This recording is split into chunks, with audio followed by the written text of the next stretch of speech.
por eso. Entonces ese carácter va a ser fiscalizado por estas entidades. Ahora, efectivamente es una muy interesante pregunta, la verdad, que la que hace Julio, porque hay muchas empresas que acá también tienen que cumplir con el reglamento, ¿no? Por eso le hablaba, doctor Núñez, de la importancia de la formalización laboral en todo sentido, porque este es un tema de ida y vuelta, es un tema ambivalente, claro, ¿no es cierto? Y sería bueno que usted nos cuente un poquito en este aspecto cómo está la reforma, qué plantea. Bueno, la reforma me parece beneficiosa para aquellos jóvenes que se están integrando en las aportaciones a algún régimen previsional, tanto al Sistema Nacional de Pensiones como al Sistema Privado de Pensiones.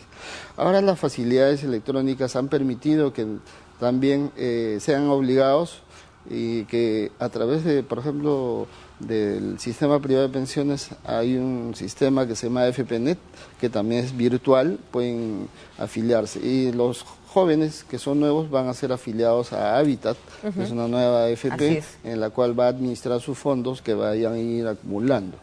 Necesariamente tienen que efectuar los aportes a partir del 1 de agosto, eso hay que tenerlo en cuenta. Y cada periodo que va pasando y omiten el pago, entonces el obligado está en falta. Claro, y además va acumulando, es casi como tener una deuda pendiente. Como una deuda previsional. Pero para uno mismo. Así es, para uno mismo. Exacto, es una deuda que te permite... Perdón, vamos, la producción nos indica que está Emilia de Comas en la línea. Bienvenida, Emilia, te escuchamos.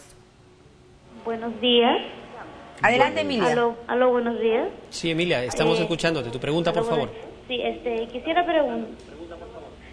preguntar, mi esposo es pintor, ¿cómo haría para él que pueda aportar? ¿Su esposo es pintor? ¿Trabaja para una empresa o trabaja...? No, es independiente. Es independiente, ya. ¿Y emite recibo por honorarios en los trabajos que realiza? Sí, él recibe... Sí, él tiene recibo por honorarios. Perfecto, gracias, Emilia. Muy bien, doctor. Ya, en este caso, por ejemplo, si es pintor y emite, por decir, 100 soles de recibo por honorarios por una actividad que le va a llevar un día o 2 días de trabajo, entonces ese recibo todavía no está afecto, sino con la sumatoria que pase la remuneración mínima vital. O sea, unos 3 recibos, 4 recibos, 5, 7 recibos de 100 soles, por decir, que excedan los 725. Al final, uno de ellos está grabando esa retención del 10%. Ahora, la sumatoria es en forma mensual, los ingresos percibidos pero aquí me parece que lo interesante sería decirle a nuestra televidente cómo tiene que hacer él, reunir, acercarse a dónde. Explíquele un poquito. En este caso, por ejemplo, él como es el mismo dependiente, entonces él está obligado de acudir a aquellos que están afiliados a una AFP para que puedan apoyarle ahí en cualquiera de las agencias de las 4 AFP existentes. Y acudan ahí para que les formulen el recibo. Pero también podría él afiliarse a la ONP, si es que no tiene una AFP, se afilia a la ONP. La diferencia está en que como él le va a dar servicios de repente a personas naturales que no le hacen la retención, él al final de mes tendría que sumar cuánto recibí en este mes, descuento mis 750 que no están afectos, y por la diferencia tendría que pagar el 7% o el 13% en función al nivel de ingreso que haya tenido. Pero es responsabilidad personal. ¿Él tendría que ir a hacer el depósito en la ONP? Claro, él es el que tiene que acudir a la ONP para hacer las aportaciones cada mes. Ahora, esta situación prácticamente también tiene que ver con la contribución a la SUNAT. La SUNAT quien va a hacer el control, porque es ahí donde se va a ver cuánto de ingreso obtenido. Se supone que los recibos de honorarios profesionales se presentan a través de la SUNAT. Entonces, ahí va a venir la acción persecutoria si él está cumpliendo con la obligación. Claro, o si él no está cumpliendo también, correcto. Ahora, ¿qué le pasa? Sería bueno reflexionar sobre la base, Julio, de la pregunta de Emilia, ¿no? De Emilia, y quisiera preguntar, ¿qué va a pasar? Porque ese es un tema nuevo, doctor Núñez. Es un tema que hay que informar mucho. ¿Qué va a pasar con aquellas personas independientes, ¿no? Que no están ni en cuarta ni en quinta, que no tienen una relación de dependencia con el empleador, si no cumplen con esta disposición que empieza el 1 de agosto? Exactamente. Entonces, se generaría primero una omisión de parte de él como obligado. En segundo lugar, se estaría perjudicando él mismo porque no haría el ahorro a futura jubilación. Y en tercer lugar, podría ser sancionado, ¿no? En cualquier momento también, ¿no? y generaría deudas previsionales. Ahora, qué interesante también sería el concepto, explicarle la necesidad de ahorrar, pero hay muchas personas que no tienen capacidad de ahorro, doctor, ¿no? Sí, ¿Cómo se le hace ahí? Lamentablemente tenemos que trabajar en una cultura previsional a futuro. Entonces, es bueno que los jóvenes de ahora sepan que también tienen que saber ahorrar. Así como ahorramos para comprarnos algo. La ONP ha colapsado, se ha dicho muchas veces, pero perdón, tenemos una llamada. Sí, vamos a recibir la llamada de Carla, nos llama desde La Molina. Carla, muy buenos días, coméntanos tu pregunta. Buenos días, ¿cómo está? Mire, quisiera hacerle una pregunta. Yo tengo una empleada del hogar que gana 1.000 soles, pero ella no me emite recibo por honorarios.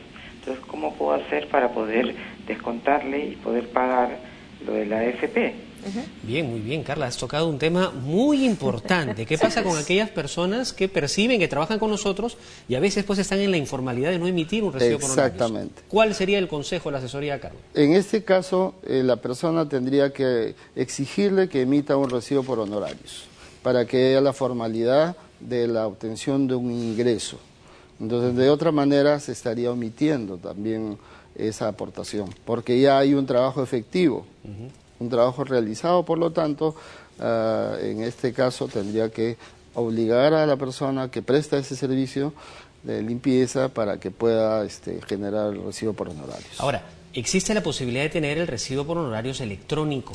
Sí. Esa es una posibilidad para poder evitar que gaste un poquito de dinero en mandar a la imprenta, hacer algunos costos adicionales, ¿es correcto? Sí, puede acudir a la SUNAT para que se emitan los recibos electrónicos. Es tan fácil, es bien fácil, que acuda a una de las agencias para que haga ese recibo de honorarios. Para terminar de completar este ejemplo, ¿cuánto le tendría que retener la señora en casa a la empleada del hogar a la que le paga 1.000 soles? Sí, 10%. 10% Igual. de renta. 10% de la renta de 1.000 soles. O sea, 100 soles se tiene que retener y la señora estaría pagando a su AFP ante el sistema privado o ante el sistema nacional, a donde esté afiliada la persona.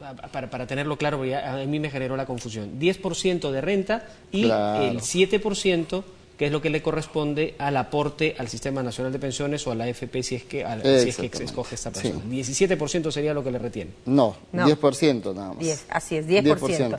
Si estuviera afiliado a la AFP. Ahora, la idea es que esté en uno de los dos sistemas, ¿no? Estamos hablando de la AFP o de la ONP, la Oficina Nacional Previsional. Le quería preguntar por ese aspecto, doctor, porque hemos escuchado siempre como que la ONP ya colapsó por la cantidad de personas que manejan, ¿no es cierto?, que están afiliadas. ¿Qué está pasando en este punto, por favor, doctor? Sí, lo que pasa es que justamente la reforma tiene esa finalidad de proteger a aquellas personas que, por ejemplo, a la fecha están obligados a afiliarse al sistema privado de pensiones y esa Hábitat a partir de los 10 días del primer empleo. Se computa 10 días. En esos 10 días tiene que manifestar su voluntad si la persona quiere permanecer en el Sistema Nacional de Pensiones o en el sistema privado. Si esta no manifiesta, pasados los 10 días, las personas que contratan un servicio están obligadas a que se afilie al sistema privado. Claro, además que también depende mucho del empleador. De repente es una persona que no tiene muchos estudios, no está muy bien ilustrada. Para eso están estos canales de comunicación tan necesarios, la página web y también el empleador para orientar a la persona. Tenemos una llamada, entiendo que está Sandra en la línea. Sandra, muy buenos días. Muy buenos días, qué gusto escucharles. Gracias. Mire, mi consulta es la siguiente. Yo tengo trabajadores en Iquitos y la empresa está establecida acá en Lima, puesto que somos una empresa de capacitación. Ellos emiten recibos por honorarios, pero no llegan al monto mínimo de la SUNAT, por lo cual no se les retiene el 10%.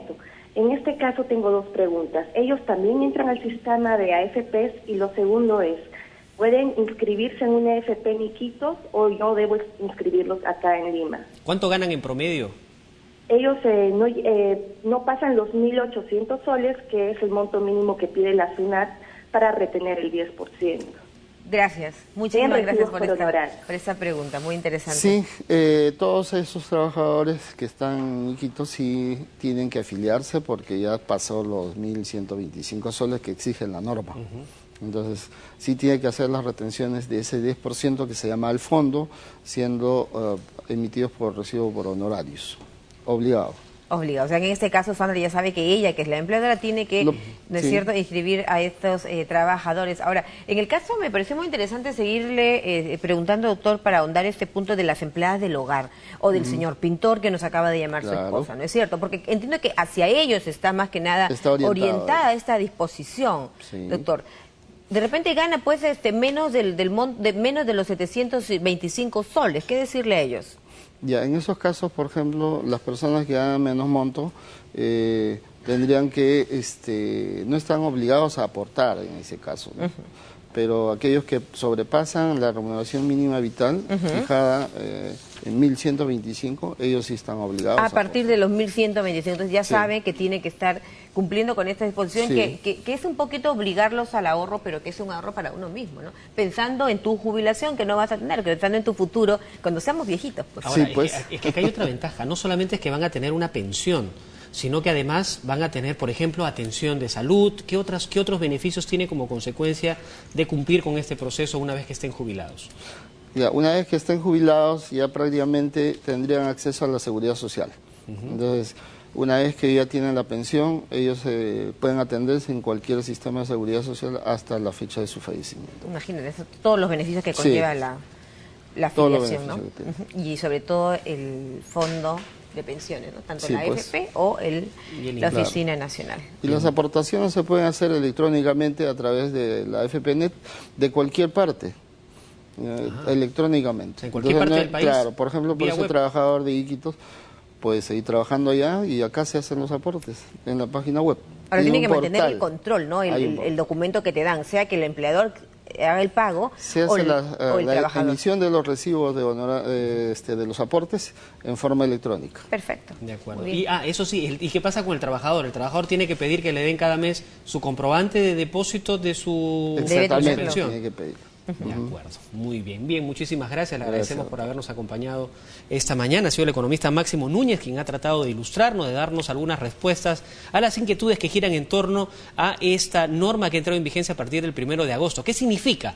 Que el próximo mes tenemos que cumplir con el pago, con el aporte correspondiente de todos los ingresos que hemos tenido durante el mes de agosto. Así que no dejen pasar la oportunidad ni tampoco cometa pues algún tipo de falta por omitir aquel trámite que ya es una obligación para los menores de 40 años. Sobre todo es una norma bien pensada, con buena intención para los más jóvenes, para aquellos que recién empiezan a aportar y que deben tener en cuenta que esto es para su futuro, para usted mismo. Vamos a ir a una pausa, amigos, no se vayan. Gracias, sobre todo quisiera agradecer a nuestros televidentes, aquellos que nos han llamado y que esperemos que esta entrevista haya servido para despejar todas sus dudas. Vamos al corte. Vamos al corte, ya está en nuestros estudios también la ministra de Salud, Midori de Javich. Con ella vamos a regresar en segundos, así que por favor siga usted en sintonía. Está en TV Perú Noticias, edición matinal de fin de semana. Volvemos.